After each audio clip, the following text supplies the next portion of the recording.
happy Cybersecurity Awareness Month here in October. I want to just ask broadly for you to help, set the landscape for us. We are living in an increasingly digital age. We are living with increasingly digital threats. We are all working from home far more than I think we would like to most days. And so what does that make for your job? You have so many moving parts, it seems, these days. What are the priorities for the Chief Information Officer in this sort of era that we're in terms of digital work?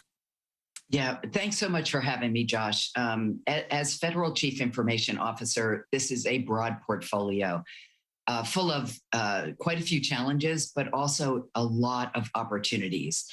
Along with the federal CISO, Chris DeRusha, I work closely with the federal CIOs and Chief Information Security Officers, CISOs, across government to ensure that federal IT is secure and on a path towards IT modernization. So we can deliver simple, seamless, and secure customer experiences to our citizens. So this role has a really unique vantage point. So what I'm seeing is we're strong across the federal enterprise, but where we really need to rally is with our partners across the government and the private sector to continue to bolster our cybersecurity efforts. And thank you for pointing out that it is National Cybersecurity Month. Yeah, and we're all celebrating it in our own way, I'm sure. As in your role, you're chair also of the board of the Technology Modernization Fund. This is a pretty big effort, got $1 billion from the American Rescue Plan to try to sort of grease the skids, if you will, and improve cybersecurity, improve cooperation between silos, which, dare I say, maybe don't speak to themselves or speak to each other as easily and smoothly as possible. You announced some awards from that a couple of weeks ago. What is the purpose of this fund? What are some of the agencies and initiatives that are getting funding from it? And what do you hope is achieved with that? Yeah, the TMF is an extraordinary opportunity with the $1 billion we received from the American Rescue Plan with the focus on cybersecurity and COVID-19. I think one thing I'd start with is the relationships that we have across the government are incredibly strong for our cybersecurity efforts. We have National Cyber Director Chris Inglis, Ann Neuberger, who's the Deputy National Security Advisor for Cybersecurity, Director Easterly, who is at CISA. They are really my partners, along with Chris DeRusha, the federal CISO, working with this whole community.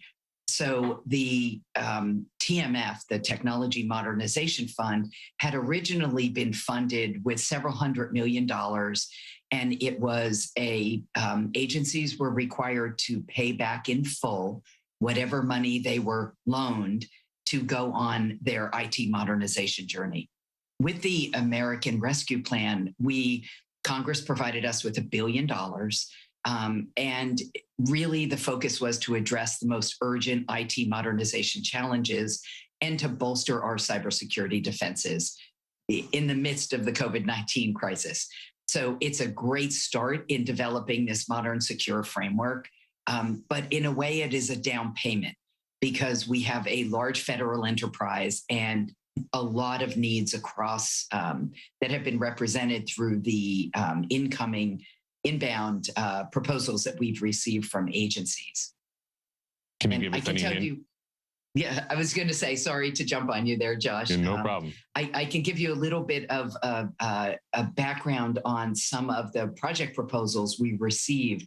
So in March, we received the $1 billion, and we worked with our congressional stakeholders and through the FedCiv side of OMB to provide some repayment guidance for TMF. So originally, you had to pay back 100%.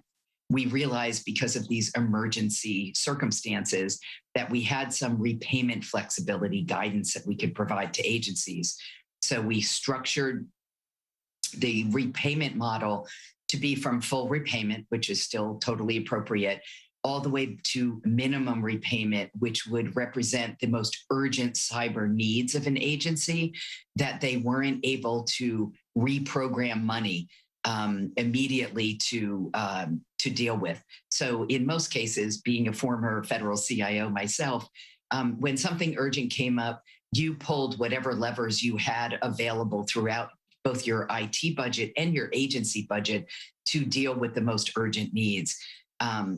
So many agencies moved out immediately post SolarWinds using that posture, but then realized that they had a lot more work to do in the cyber front. So we've received over 100 project proposals from, I think, 40 plus agencies that represented about $2 billion in requests. And of those, about 75% of the requests were for cybersecurity. What is the timeline for some of this? You had the awards from a couple of weeks ago. Do we have more on the horizon? And how do you choose which ones get it and which ones don't? Yeah, we actually, at the end of September, we announced kind of the first round of awards, $311 million to 7 different projects. They cut totally across agencies, addressing immediate security gaps and improving the public's availability to access services. So it seems like part of the job is, part sword, part shield, if you will. You're playing defense, globally at a time of rising threats, but you're also trying to equip these agencies to function in a world where, people are going to access more services online, in particular because of the pandemic, but of course for a range of reasons. How do you make that sort of split between that part defense, part offense? Yeah, it's a great question.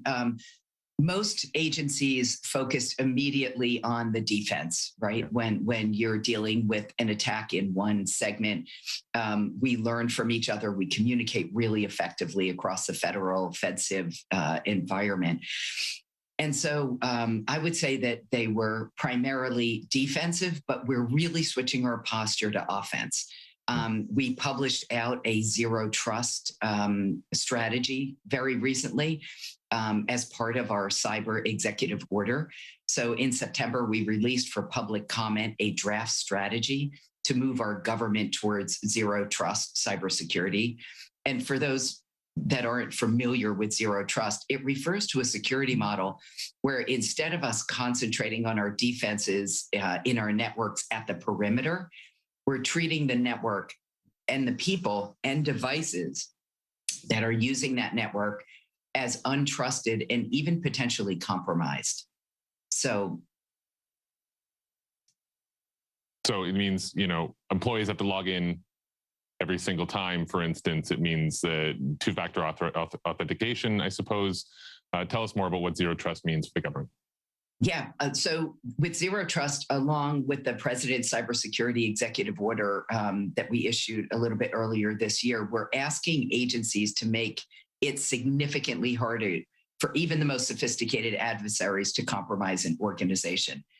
So a unique thing that we did is we shared our draft strategy, even though we were under very tight deadlines, and we're requesting public comment. So in just 2 weeks, we received over 100 submissions, and the comments and feedback we know will make this strategy stronger for the American people. So to the public listening to this, I would say this is your government, right? We are the people, you and me. Follow our progress, hold us accountable, and continue to engage with us as we work on modernizing our government. I would also recommend to people in the business community to look at the cybersecurity executive order on whitehouse.gov. Mm-hmm. It contains very tactical deliverables that everybody should be considering when protecting and securing their environment. It really serves as a roadmap, and it will provide reassurance that we're doing what we should be doing. And it should highlight for you what the actions you should be taking to safeguard and secure your network and your enterprise. So let's maybe jump in on that. I mean, for people watching, what can their companies be doing? What can their agencies be doing? And particularly at a time of, COVID, I mean, if you have more and more of your colleagues and workforce working remotely, I imagine that just adds fuel to the fire of the need to go to zero trust type systems because you have more entry points to your network. What is the advice you can give them other than, start yesterday and get going on this? Exactly. And I think you did touch on a couple, right? Two-factor authentication, really simple, basic cyber hygienes. Take a few minutes personally on your own devices to turn on multi-factor authentication on your email, on your social media channels. be aware of what scams look like. If you are shopping online, which most of us do, especially under telework circumstances where we're home a lot. If you are really desperate to buy that bath mat online and you click on a link and you get a security warning from your ISP or your browser, pay attention to it. They have extraordinarily sophisticated teams managing these networks on our behalf as customer, for us as customers. So make sure that you are paying attention and not just dismissing those as annoying security warnings. Also, I would say, for government interactions, look for .gov, the official government website addresses. In emails, check for misspellings. All of us have a part to play in keeping both our companies safe and our personal lives safe and secure. Can you speak broadly to the trajectory? It feels like the risk is rising, but also more diffuse, but perhaps that is focused on my side of the chair, if you will, catching up maybe a little late. And, how does the risk today compare? And what is the trajectory looking like in terms of the cybersecurity risks that we're facing as individuals and as agencies, corporations, governments, what have you? Yeah, I think, there have always been nation state actors playing on this playing field. So that has not changed. I think one thing that I'm observing that is a little bit different, you now have complete digital natives coming of age and participating, right? They have innate talent in dealing with everything digital. And so I do think that we have a little bit of a different threat vector there with digital natives, working for nation states. This is really the general population that are able to be a bit more sophisticated when it comes to all types of cyber activities.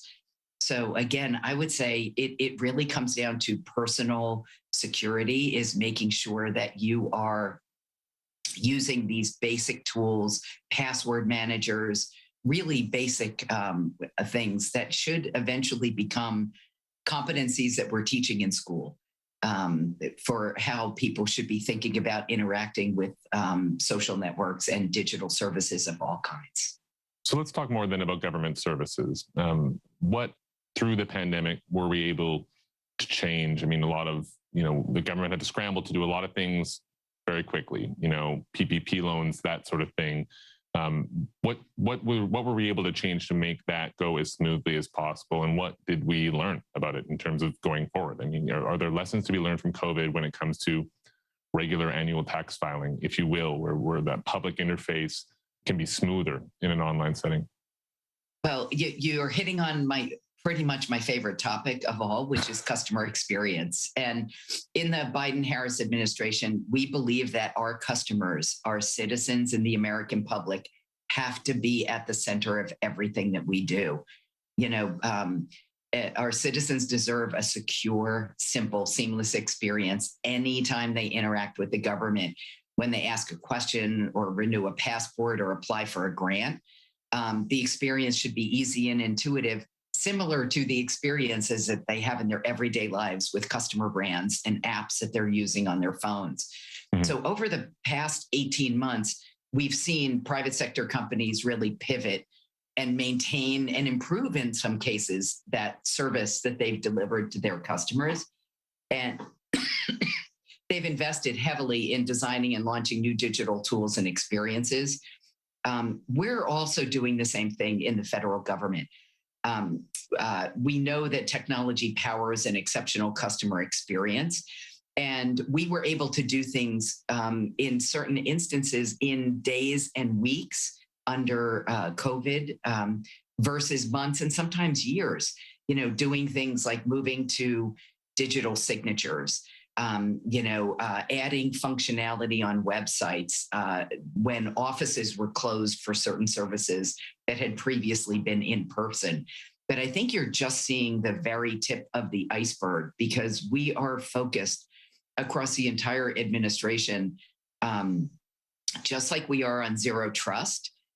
We're asking agencies to make a significant shift in the way that they're thinking, so that they focus on how we deliver services to our customers, not on who delivers the services. Because if you think about it, the federal government, while it's one big org chart, we transit different agencies, and you shouldn't have to know the org chart of an agency that you're interacting with to try to get the benefits or services that you deserve, and in many cases that you've earned. So in some work that I did at the VA, we really broke down those silos of the business units and just focused on the veteran. What could we deliver for the veteran? What was the veteran trying to accomplish? And how did we work together as an enterprise to deliver the best digital experience for the veteran? And we are seeing that across the entire federal enterprise. And I think in the next couple months, you'll see some additional information coming out from us that's focusing on those user experiences and journeys that really intersect multiple agencies. You use the word journey. It feels like we're still pretty early on that journey. Give me your sense. Like, how much more work do we have to do on that? It seems like in a lot of corners of government services that it is not, 2021 when it comes to web services. You're playing catch up in many ways. And where are we on that journey? I think we might be playing catch up in some instances, but it's also a really unique opportunity, because a lot of the problems that I have seen since I joined government, I've been in government for 5 years after a whole career in the private sector, and none of these problems are technology challenges. We know how to do technology, right? That's the easy part. Much of the challenge is the policy, the process, the people, and the procurement that are the complexity of the operating environment that we're in. So we are really trying to stay focused on making sure that we're aligning all of those things. Our intention to deliver a more seamless, secure customer experience, but recognizing that we are going to have to modernize many of our policies and procedures in order to move out more rapidly to solve some of these problems. But if COVID was one thing, it was really the catalyst for us really improving digital services across government. So let's circle back then to the TMF, the Technology Modernization Fund. I mean, what is the timeline for giving out the rest of that $1 billion from the ARP, and is it enough? As I said, it's a down payment. There is no question that there is such an enormous demand for us to modernize many of these high value assets and legacy systems. But just having a legacy system does not necessarily preclude you from building better front end customer experiences off of a legacy system. And sometimes that's a really great tactic to use to create the momentum needed sometimes to align people to move out on the hard work, which is modernizing a lot of those legacy systems. So TMF, in a way, is really the best seed funding we could possibly make for us to make some of these strategic investments in areas where we know we can have significant service improvement, increase the cybersecurity posture, modernize those high value assets that are really the foundation of operating a safe and secure government. We have really scaled the PMO, the Project Management Office for TMF, and are reviewing with a board that consists of full-time federal technology experts that are really donating their extra time for us to do all of the reviews of the initial project proposals and then move out on these final project proposals that then would lead us to an award. So it's a pretty rigorous process, but what I get excited about it is for two reasons. One is we're adding a lot of the rigor up front to be able to choose projects that have the best chance of success, and they have the best chance of us learning things from them that we can scale across the government. Writing playbooks, doing really great digital tactics that would allow us to share the knowledge that we learn. And then the second is how we surround the project with capable people to make sure that we have a higher chance of success, that the project is going to get out the door and be fully implemented. So I think those two things, the vetting up front and then surrounding the project with technical talent for us to be successful, is really a winning formula for both TMF and IT modernization in general. What's the timeline for the next set of awards? Weeks, months? Can you give me any hint of that? I'd say weeks. I mean, we are working every single week on the portfolio. Right now, we're looking at the backlog of projects, some of them less complete than others in their submissions. So, excuse me, we are working with those agencies to make sure that their submissions are in the best shape possible for us to be able to make an informed decision. Can I just back up as we near our close here? What worries you in your role in the day-to-day about whether governments can do this fast enough? The president likes to say that autocracies are watching the U.S. and other democracies to see if they can move fast enough to tackle big challenges, and he uses this as a stump speech essentially to push support of his program. What do you see the ability of the U.S. and other democracies to be able to pivot quickly and try to tackle these risks, these challenges, these opportunities? Yeah, it is incumbent upon us to actually move out quickly and decisively and improve the service delivery to the public. Trust is at an all-time or a low point. And we know that delivering great quality services actually improves people's confidence in the government. Additionally, I think another issue that I work on a lot is talent, is recruiting talent into the government, making sure that we have great technical talent coming from the private sector to partner with our really competent federal workforce to be able to move out in a much more adaptive and agile manner, taking some risks, really pushing forward in areas where we know that we can have significant service improvements to deliver better services to the American public. So the talent part is a big part of what I think about every day and work on. And also, I think really making sure that we're improving service delivery full stop.